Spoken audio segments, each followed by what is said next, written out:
বাজারে হাত দিলে হাতে লাগছে ছ্যাঁকা। আলু, বেগুন, টমেটো, আদা, রসুন, এমনকি মাছ, মাংস, ডিম সবেতেই হাত দিলে লাগছে ছ্যাঁকা। ভোটের পরে চড়চড়িয়ে বাজারে মূল্য বৃদ্ধিতে নাবেশ্বাস উঠেছে সাধারণ মানুষের।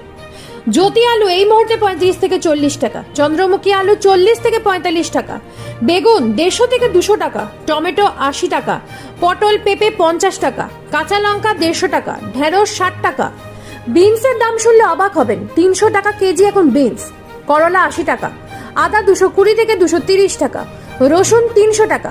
অথচ ভোটের আগে যে কোনো রাজনৈতিক দলের নেতা নেত্রী তারা বাজারে এসেছেন, সবজির দাম জিজ্ঞাসা করেছেন, সাধারণ মানুষের সাথে কথাও বলেছেন, কিন্তু এই মূল্য বৃদ্ধির বাজারে দেখা নেই কোনো নেতা নেত্রী।